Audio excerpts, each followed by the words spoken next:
gave the inner mysteries to his disciples. So the Summit University is where we learn these inner teachings that not necessarily everybody knows, but everybody is welcome to know if they just want to come and try. So we're starting this weekend. We have been having the mystery school teaching of understanding yourself. And all day yesterday and now this morning, and this is our Sunday service, and then we will be going on with the finalization of our class following this service. So those are just a few words of what you've come right into the middle of, and now I'm going to ask Reverend Carol to come and help us with the opening invocation.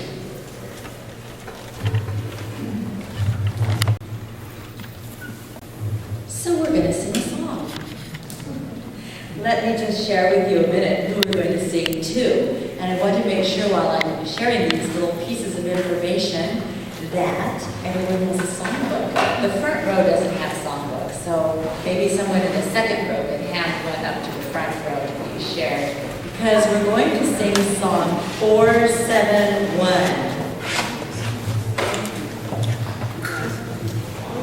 471. To God and Goddess may rule. Now, while you're turning to 471, let me just share, if you're new to the Summit Lighthouse, it might be unusual to you to hear the terms of God and Goddess. That's kind of like a Hindu term, isn't it? But God and Goddess really is a designation for those great souls who have taken on a huge portion of God's consciousness, a very magnificent aura and force field. So that is why they are called a God and Goddess. That means that they're cosmic beings. And we are all meant to be cosmic beings, you know. We are all meant, as we walk along here on planet Earth, to learn the lessons of life, to pass the many tests that life brings to us, so that finally on our report card we can say, check, check, check, check, yes, I passed that test. And as we do that, we are becoming one with our higher self that you see in the middle of this chart over our altar. That higher self is pictured here as Jesus, Jesus the Christ, because he was one, is one with that higher self. He is the Christ, the universal Christ, and he breaks that consciousness for each one of us and gives us a peace. And we receive that peace every hour of the day if we're willing to accept it. We also receive it in Holy Communion. If you're a Buddhist, please put a picture of Buddha in that place of Jesus, your Buddha nature. If you're a Hindu, please put a picture of Krishna or Vishnu in that place. So for every one of the major world religions, there is something that goes in that place, such as the prophet for Mohammedanism, or such as Guru Nanak for the Sikh religion, or Zarathustra for the Zarathustrian religion. So we always have a higher self, and that higher self is what unites us with one another, and we are part of the true Son and daughter of God. The one true Son of God lives in each one of us.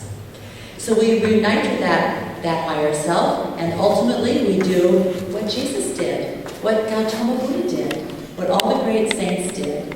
We become one with our God self. Now Jesus demonstrated that physically for us, so we would all get that image, and we would understand that as the path of life. But each of us, in our way, will have our way of doing that. If we strive, if we pass our tests, we stay on the path. We unite with our higher self, we become one with our God self. I am that I am. And it is from there that we become a cosmic being, an ascended master. So this is the path of the ascended masters.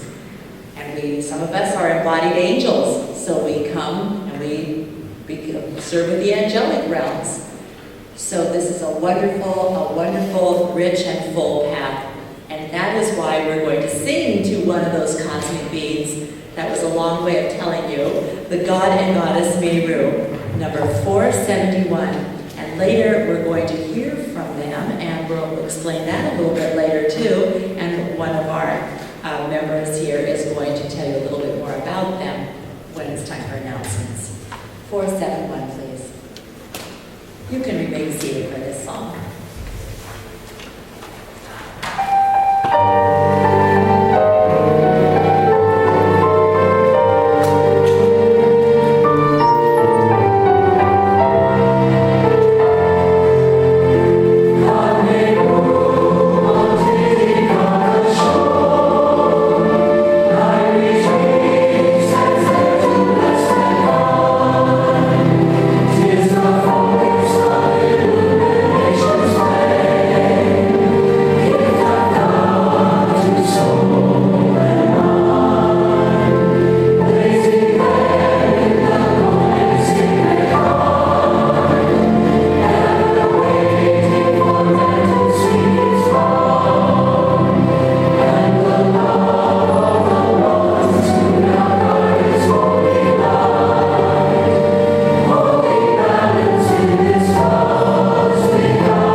Desire.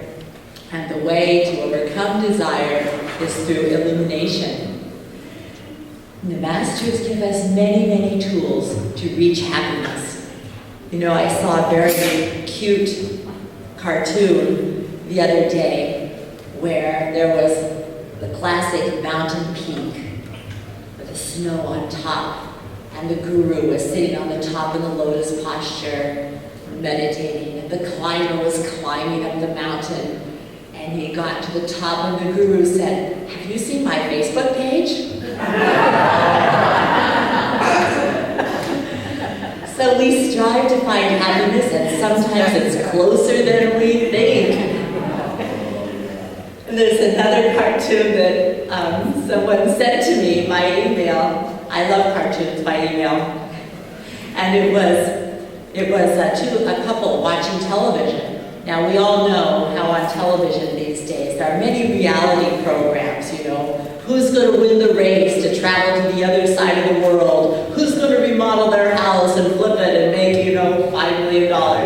But this was the Enlightenment reality show. And the couple was sitting there, and the caption was, "Will John and Mary survive 3 years of meditation and relinquish the self after so many years and get rid of the ego?" So we just never know. This is the reality of the keepers of the flame. Those of us who believe in the flame of God in our hearts and keeping that flame alive. The race to enlightenment. And that's what we're on. And it's not necessarily a race, but we desire to accelerate, because there's no sense to be caught again in the cycles of life and rebirth and having to never pass our tests. Instead, we want to have the victory over our tests. And we need that ascended master happiness, because then we can help others. That's what the ascended masters do. They reach out and help others. So Carol mentioned that I recently returned from a trip to India. That's true. I was there for over a month. Some of you may be aware that many, many years ago, in the 70s first and then in the 80s, first in the 70s, Mr. and Mrs. Prophet traveled to India with a group. And they went to study with the masters of India and to learn and to bring the violet flame to India. So there are really many very interesting stories about that. And Mark Prophet came back with wonderful mantras that we love to sing, and you can hear those by picking up some of his recordings. Then Mother, Mrs. Prophet, went again in the 80s. And she actually asked people to start an ashram. Now, this morning we gave an ashram ritual. So an ashram is simply a Sanskrit word for community. It's like church, but a community of people who are studying the teachings. And that was in the 80s, and the Summit Lighthouse had an ashram there for many years, until Mother said, well, it's time to come back to the United States. So from late in the 80s, there was no outpost in India until one of our chelas, that is a student of the Ascended Masters. Chela is another Indian word. Hinduism and Indian words infuse our services of our organization. He was from India and felt his calling was to reestablish the ashram in India. And his name is now Reverend Jaspal Soni. So he and the India Planning Committee, which is myself, Stephen Drake, and David Tonkin, we all put together a plan. And we went to India many times. This is about the 4th time I've been there, and brought other people with us to tour. And we even conducted a summer university for the people in India called Experience the Light Within, and we established an ashram where Jaspal lives for a good part of the year. But the trip before this one, we all determined, we came to a beautiful hotel and we said, this is the place. And this hotel was in the city of Darjeeling. And many of you know that the Ascended Master El Morya, who we see here to my left, has an etheric retreat, a retreat in another dimension, over Darjeeling, India. And it is there that the council, the Darjeeling Council, meets to help us determine the plans for planet Earth, to encourage brotherhood, to encourage the God to enter into the governments of the nations, and to help us all, and focuses the will of God. So we stayed in this lovely hotel and we said, this is the place for a Summit University in Darjeeling. So sure enough, during the second week that I was in India, we offered a Summit University class. And we had about 60 people who attended from all over the world in many languages. And I can't even begin to tell you what it is like to fly 15 hours or so to get to New Delhi, then to fly 2 hours or so to get to Bandora, then to drive in SUVs 3 or 4 hours of a windy road to get to Darjeeling to meet the master. But we know that the motto of the Moria is, the upward trek is worth the inconvenience. To arrive in Darjeeling and suddenly come to this beautiful, quaint, colonial-type, golden yellow hotel with an entryway and a nice ornate living room, to feel that the master is greeting you there, it was quite an amazing experience. And then to study the path of the Eastern masters, the Eastern adepts, to learn meditation, to learn what they did, to hear the dictation that Mark Prophet gave there from El Moria, travelers, you have arrived, and searching for the entrance to El Moria's retreat, which he described is within our hearts. So, happiness and the Ascended Masters. Well, let me tell you, if you want to learn the path, if you want to have tests so that you can learn all about happiness, I suggest that you go on a trip with 40 to 60 people for 3 weeks. And you will learn everything you ever wanted to know about little tests that come up here and there. Or you can simply have a family. Your family will test you. Or you can go volunteer to help with children. Children will test you nonstop. So I admire every parent because I know how it is. I volunteered in the day camp for children for many years, and I love working with children. They keep you constantly. If you think that you have mastery, you just go work with children because they will constantly test you and push every button that they can find. So I was giving a little class with them in the day camp, and one little boy, after I had finished 20 minutes of this class or whatever it was, he says, what if all this isn't real? How about that? You know, I admire an inquisitive mind, somebody who doesn't just accept what it's going to be. And I said, of course, parents were all sitting around there, but I was very grateful. And I said, you know, that's a good question. Everybody has to find it for themselves. So here we are seeking for the Ascended Masters and seeking for happiness.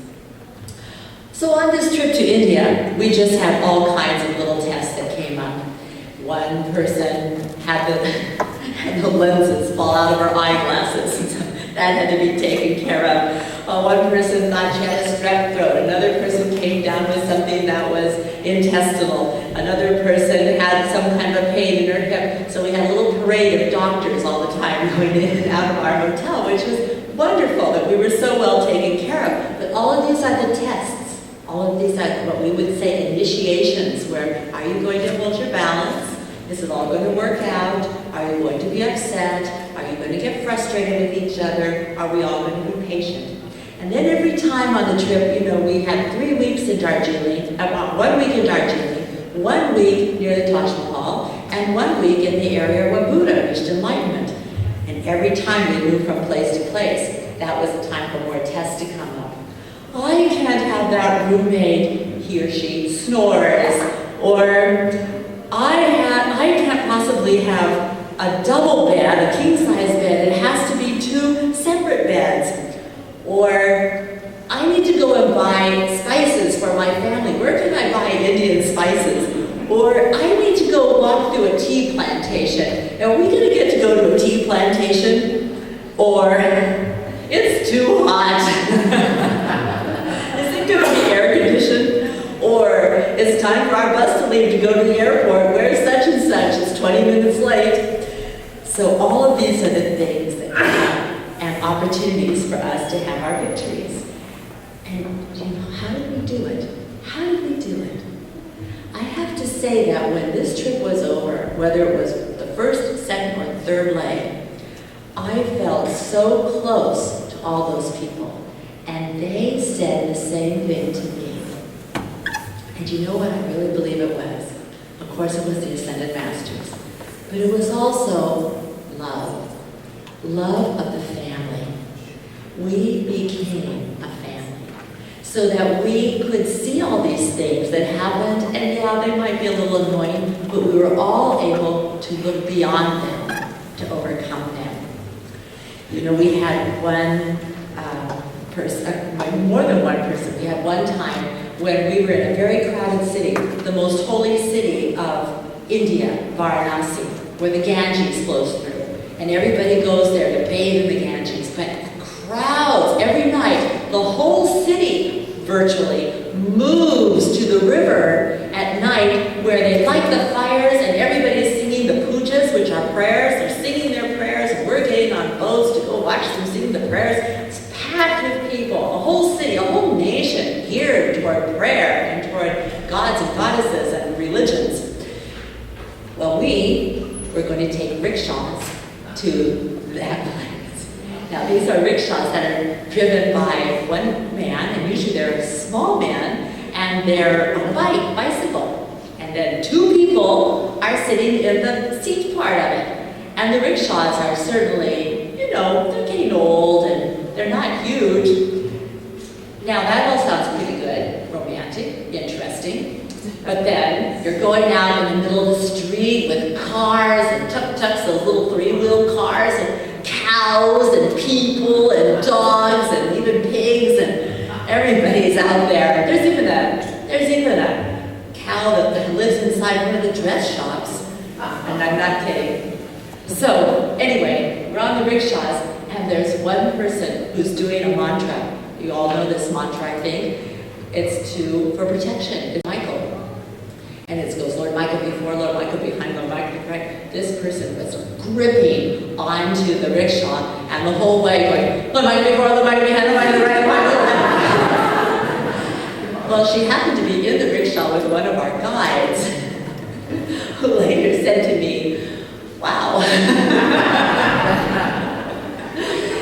We had fabulous guides. The guy couldn't quite understand where was the faith part? But it worked, and we had a wonderful time.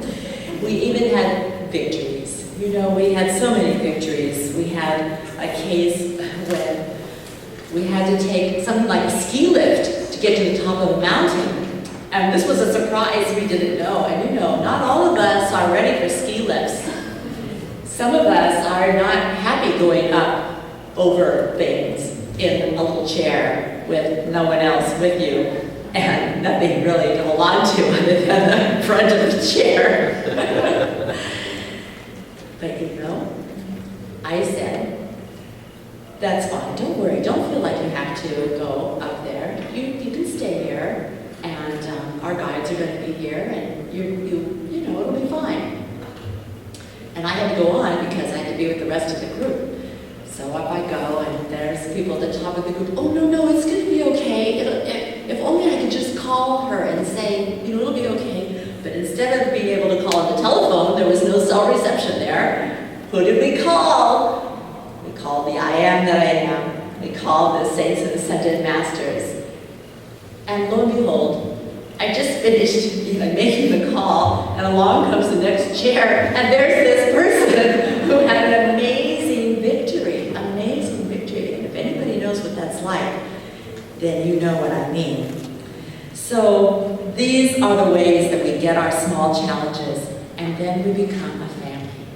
We become a family by seeing beyond the challenges, because what we learned in this class of Summit University is what we really are all looking for in our friends.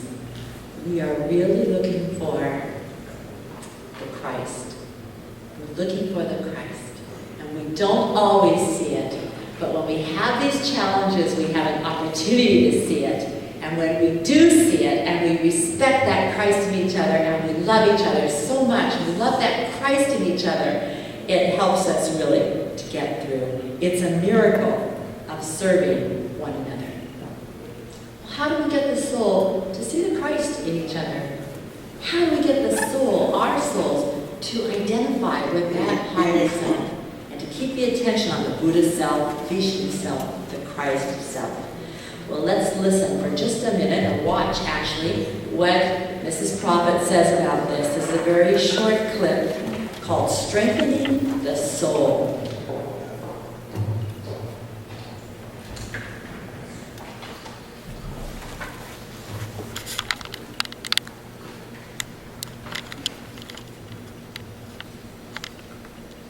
We've come here to learn the steps for rescuing our own soul, which we did in our soul retrieval exercise, and the souls of millions who are in need. You can strengthen your soul by prayer and meditation, and by communing with those of like mind. The masters have told me that we should not place so much emphasis on being obedient to our inner child, as we should in teaching our inner child to be obedient to God and the Christ self. As you know, inner child work is taught by many psychologists, but I'm not speaking along the lines of inner child work at this time. I'm speaking about your soul and her evolution. You would no more allow your children to dictate the terms of your household, your comings and your goings. So why should you allow the soul to dominate and tell you, go here and go there? I think that there is much to be desired in the path of psychology that emphasizes centering on the soul in this way. You know that you can strengthen your soul by coming apart to this pristine valley with no other thought or responsibility other than to gather the forces of the universe unto your soul. The soul requires ritual. The soul is solar. That is where the word came from, S-O-L-A-R. The soul moves with the sun of the system and the great central sun. The soul is in touch with all life, and yet the soul so badly needs comfort and protection. The soul requires daily immersion in the sacred fire of God, in the prayers and devotions that we give. The visualization of the sun is very important to the soul's becoming a permanent part of the sun of her I Am presence. The soul will mirror whatever she puts her attention on. So since we focus our attention, whether on violence, movies, tragedies in the world and so forth, which we have to a certain extent in order to know what calls to make, we must remember that the soul does mirror. So we have to teach the soul as we would teach a little child about what is going on in the world rather than totally shielding the soul. For the soul must mature and ripen and become fully strengthened to ultimately reunite with her Holy Christ self. If the soul fixes her gaze on the great central sun, on Alpha and Omega, and Helios and Vesta, she will be absorbing the patterns of the sun, infinitesimal patterns, the whole and the part, the atoms, the molecules, the worlds within worlds. So long as we direct our attention to God and fix our minds on known objects that the soul can track, such as the god star Sirius, such as the sun in the heavens, such as any part of nature that is beautiful and solid and comforting and protecting. This is what the soul needs to be directed to. As we help our soul gain in visualizations of beauty and divine geometry, we are also increasing our strength in these patterns. So we fix the attention of our soul on beauty, on the sun, on the highest self, the I am that I am, or the Holy Christ self. If you're comfortable, just close your eyes with me for a moment. See the blue light of protection all around you. Beloved Archangel Michael, send your protection around us, each one. Visualize a beautiful golden sun around your heart. See that light intensify and press out through your body. See the beautiful spark of God in your heart, pink, yellow, and blue. And feel that light permeate your entire body.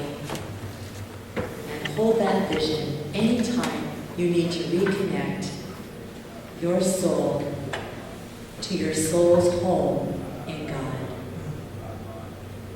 And please open your eyes when you're ready. So I'll tell you one last story about Kim. And that is, one day in Darjeeling, I was sitting again ready for class, and someone came up with someone else and said, Lois, I have bad news. And I said, oh, what is it? I've lost my passport. Now, this was the first week of our trip. If you lose your passport, of course, you can't even get into an airport. So I know everybody, she had made calls, and I'm sure other people had made calls, and so we, sitting there, said, oh, I am. Please find this passport. And somehow we just knew this passport was around. Well, the amazing thing was that it took a day. The next day, this person's room, because Darjeeling is in the hills, of course, there are many, many hills up and down, up and down. So this person's room, you had to go down 20 steps, turn, down 20 more steps, turn, a few more steps, and finally you would be at their room. The next day, our guide came with this person's passport. And we said, of course, where did you find this? We knew that I am and the elementals, the angels, were going to help find this passport, but we didn't know when or how. Where did you find this? One of the people in housekeeping found it behind the Buddha. Now, when you go down the steps, 20 steps down, and then you turn, and there's 20 steps down, well, at the turn, there's a little ledge on a shelf 5 feet off the ground that had a Buddha sitting on it. And the passport was behind the Buddha. So, how did that happen, Buddha? And why did that happen? And did it fall out of her bag when she was, moving to get around that curve? Or did somebody put it behind the Buddha? Or did an elemental put it there? So it was quite an amazing miracle. And the whole point is, the I am that I am is there to make us happy. Is there to find everything that we need. Whether it's the solution to a major problem in our life, or a major problem on the planet, or a passport, or a wallet, or a key. The mighty I am presence is there, and all it takes is a tiny little call. Because God is in you, and God is ready for you to be happy and to be part of Him. So let us now have our love offering.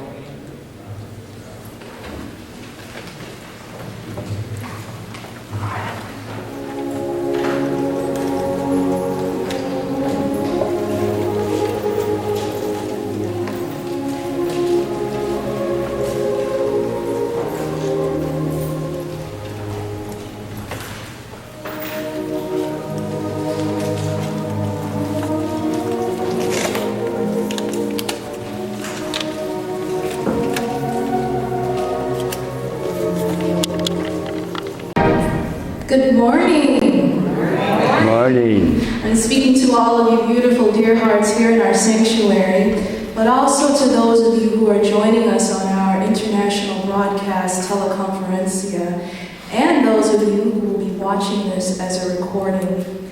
My name is Adrienne Lindsay, and this is my second time doing service. If you missed my bio the first time, really quick, I started off here 3 years ago